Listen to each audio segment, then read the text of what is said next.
आपल्या सगळ्यांचे दादा आपल्याला मधीच सोडून गेले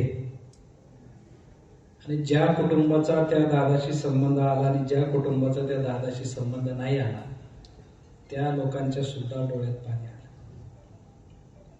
का आलं? तर आपण दादा कोणाला म्हणतो तर आपल्या घरातल्या एखाद्या मोठ्या भावाला म्हणतो, आपल्या वडिलांना म्हणतो, आपल्या चुलत्यांना म्हणतो. तसाच हा आपला एक दादा होता जो यदा कदाचित इथं बसलेल्या प्रत्येक व्यक्तीला भेटलाही नसेल, कधी बोलणंही झालं नसेल, कधी कोणाच्या कार्यक्रमाला आला नसेल, पण मनामध्ये एक आनंद होता की महाराष्ट्रामध्ये राज्यासाठी शेवटच्या घटकापर्यंत काम करणारा एक माणूस, तो कुठल्या पक्षाचा आहे, कुठल्या जातीचा आहे, कुठल्या धर्माचा आहे हे कोणी पाहिलं नाही आणि त्यांनीही पाहिलं. जो काम घेऊन येईल, जो गरजवंत असेल त्याच्यासाठी तो पळणारा दादा होता. खर तर कालपासनं महाराष्ट्रावरती एक शोक काळ पसरली. जसं माझ्या अगोदरच्या वक्त्यांनी मी सांगितले की पहिल्या मेसेजाला अपघात झाला, ट्रीटमेंट चालू आहे, थोड्या वेळाने निरोप मिळाला की ते व्हायचं नाही, आणि जे डोळ्यातनं पाणी चालू झालं ते थांबलं नाही. आमची जेवढी वय नाही तेवढी त्या माणसाने राजकारणामध्ये काम केलेलं आहे. बेनके परिवारातला एखादा व्यक्ती गेला किंवा आता इथं बसलेली जेवढे आडनाव आहेत त्याच्यामध्ये पाटे आहे, वारुळे आहे, वाजगे आहे, सोनवणे आहे, मेहर आहे. आपण एवढं हुंदके देऊन रडत नाही, एवढं लोक रडत होती. कारण आपल्याला माहिती आहे की आता एखादा व्यक्ती आपल्या कुटुंबातला गेला, आजारी होता, वयस्कर झाले, वडील होते, आई होती, आजी असते, आजोबा असतात, आणि कालांतराने आजारपणामुळे त्यांचं जाणं होतं ते आपल्याला माहित असतं. हा व्यक्ती जरी कुटुंबातला नव्हता, घरातला नव्हता, पण त्यांनी मनामध्ये एक घर केलं होतं, आणि ते घर अशा करता केलं होतं कितीही संकट आले, किती अडचणी आल्या, कितीही लोकांना तोंड द्यायची वेळ आली तरी त्याच्यात ताकद होती. त्यांना जणू एक देवी शक्ती प्राप्त झाली होती. काम काम काम आणि काम एवढंच त्या माणसाच्या मनामध्ये कायमस्वरूपी ध्येय होतं. त्यांचं जाणं झालं, वाईट वाटणं साहजिक आहे. स्वतःला सांभाळून घेणं हे आपल्या हातात आहे. बऱ्यापैकी पुरुष मंडळी राजकारणात असताना बोटावर मोजण्या इतक्याच महिला मंडळ राजकारणाकडे लक्ष देतात. पण आपल्या घरातली माय माऊली असेल, माता भगिनी असेल, त्यांच्या सुद्धा डोळ्यात पाणी मी पाहिलं. किंवा अनुभव लोकांनी ज्यांना बारामतीला जाता आलं नाही, त्यांनी वल्लभशेठ बेनके साहेब अतुलदादाच्या गाठीभेटी घेण्यासाठी निवासस्थानी आले होते. किती बोललं तरी कमी आहे.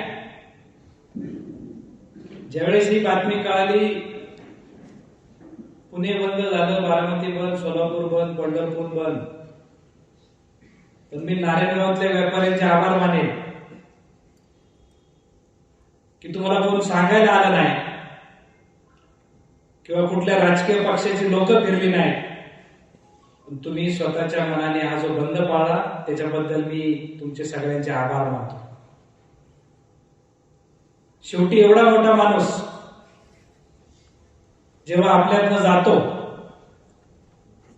तो भले आपल्या संबंधित नाही किंवा भेट नाही, पण त्या लोकांनी आपल्या राज्यासाठी, जिल्ह्यासाठी, तालुक्यासाठी, गावासाठी खूप मोठी अशी योगदानं दिलेली आहे की ते आपल्या पुरतं नाही तर आपल्या काही पुढच्या पिढ्या त्याचा वापर करणार आहेत.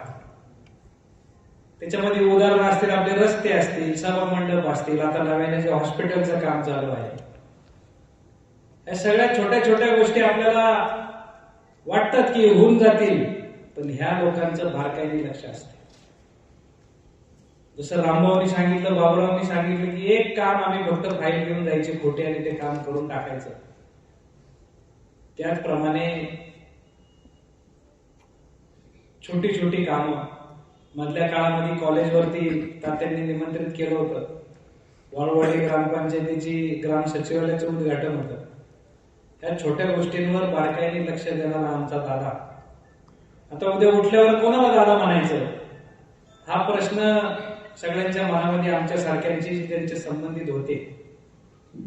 ठीक आहे, बेनके परिवार राजकारणात आहे, वल्लभ शेठ बेनके साहेबांचे संबंध आहेत, अतुल दादाचे संबंध आहेत, पण दादाचा अभ्यास एवढा बारका होता की स्वतःहून मला फोन करायचे, अमित कुठे आहे? कारण मधले जे राजकीय पेच प्रसंग आले होते, मी म्हणायचे एवढा मोठा माणूस, प्रायव्हेट नंबर येतो तिथं नंबर डिस्प्ले होत नाही, फोन उचलायचा का नाही? आपण आजकाल लोक अननोन नंबर उचलत नाही. ज्यावेळेस तिकडून आवाज येतो काय चाललंय का व्यवस्थित, पीएचा फोन येतो दादांनी बोलवलंय, त्यावेळेस मनाला खूप एक तर चांगल्या भावना पण येतात, आदरयुक्त भीती पण वाटते. आता काय विचारावं, काय उत्तर द्यायचं? पण असा व्यक्ती आपल्यातनं गेला.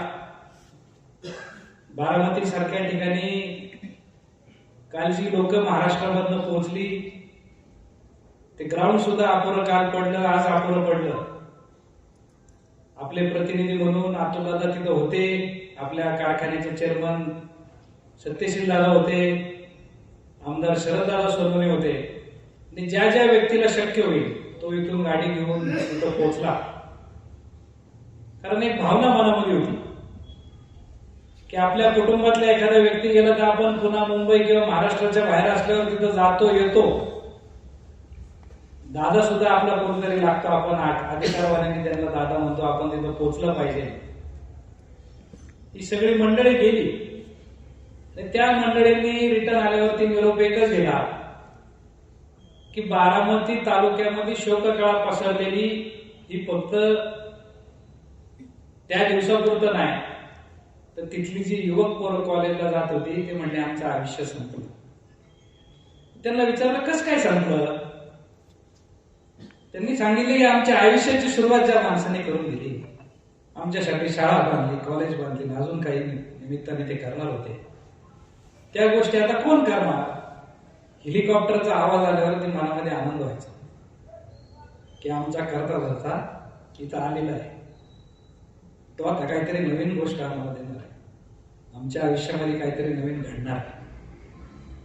एवढी लहान मुलं ज्यावेळेस अशी प्रतिक्रिया देतात तर आपल्या मनाला सुद्धा वेदना होतात. त्या लोकांनी हे पण सांगितलं की हे पवार कुटुंबाचं दुःख नाहीये, हे पूर्ण बारामतीचं दुःख आहे. काल एकाच्याही घरात स्वयंपाक झाला, कडू घास काढायला आपण एखाद्याच्या कुटुंबातनं डब्बा दुसऱ्याच्या घरात जातो, तिथं कडू घास काढायला सुद्धा गॅस पेटला नव्हता. एवढी वाईट परिस्थिती तेच प्रसंग त्या लोकांमध्ये आला आहे. ठीक आहे, काही दिवस दुःख होणार, त्याच्यावरती मात होणार, पुढे जाणार, काहीतरी राजकीय घडामोडी होतील, पण मनाला जे वेदना त्या दिवशी काल आज होत आहेत. सकाळी 7 वाजल्यापासून टीव्ही समोर सगळे बसले, 2 वाजेपर्यंत कोणी हल्लं नाही. हेच आपल्या मनामध्ये ध्येय आपण किंवा विचार ठेवला पाहिजे की जो लहान वरचा माणूस एवढा मोठा काम करतो, त्याच्यासाठी जर आपण 2-2, 4-4 तास टीव्ही समोर बघतो म्हणजे तरी काहीतरी आपल्या मनामध्ये घर केले ना, आपण सुद्धा त्यासाठी काहीतरी केलं पाहिजे. ही शोक सभा आज झाली, काल बंगल्यावर झाली, शरददादांनी उद्या आळ्या फाट्याला ठेवलेली. निश्चितप्रमाणे आपल्या नारायणगावकरांचं यश आहे की अजितदादासाठी 2 मिनिटं का होईना तुम्ही सगळेजण गोळा झाला. मनाला खूप दुःख आहे, वेदना आहेत, प्रत्येक जण इथं सांगू शकत नाही. मगाशीच बाबूराव आमची चर्चा झाली की पब्लिक मधनं एखाद्या कॉमन व्यक्तीने त्याच्या भावना इथं व्यक्त केल्या पाहिजे. असं कोण इच्छुक असेल तर निश्चितप्रमाणे त्यांनी पुढे यावं, आमचे शरदराव इथं आहेत त्यांच्यापाशी सांगावं आणि आपलं मन मोकळं करावं. मी सुद्धा कालपासनं कुठंतरी बोललं गेलं पाहिजे, ती संधी आज इथं उपलब्ध झाली, त्याबद्दल मी सगळ्या आयोजकांचे आभार मानतो. परत एकदा असं किती वेळ आपण बोललो, किती वेळ मौन धरून बसलो, तर हे दुःख हलकं होण्यासारखं नाहीये.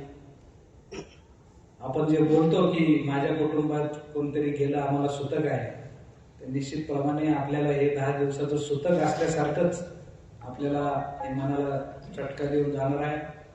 मी अधिकचं बोलत नाही. आमचे आलेले सर्व सहकारी अतुलदादा असतील, आपले मार्गदर्शक तात्यासाहेब मेहर आहेत, हे आपल्याला मार्गदर्शन करतील. कारण त्या लोकांनी अजितदादाला लहानाचं मोठं होताना स्वतःच्या डोळ्यांनी पाहिलं आणि ते त्यांच्या डोळ्यात देखत आता नाहीये. त्यांच्यासारख्या व्यक्तींनी ज्यांनी शरदचंद्रजी पवार साहेबांबरोबर काम केलं, त्यांना अधिकची माहिती त्यांच्याबद्दल असणार आहे. काल सुद्धा ज्यावेळेस शरदचंद्रजी पवार साहेबांनी आपलं स्टेटमेंट दिलं तात्या, ते सुद्धा बघू शकलो नाही. एवढा स्ट्रॉंग हेडेड माणूस आपल्या पुतण्याबद्दल खाली तोंड घालून उत्तर देत होता. खरं तर एक वेदनादायक गोष्ट आहे. आणि ह्या लोकांनी कुटुंब नाही हो, राज्य चालवले, त्यामुळे जास्त वेदना होती. त्यामुळे सगळ्यांचे मी आभार मानतो. दादांना शेवटची अखेरची श्रद्धांजली आपल्या सर्वांच्या वतीने देतो. थांबतो. ओम शांती.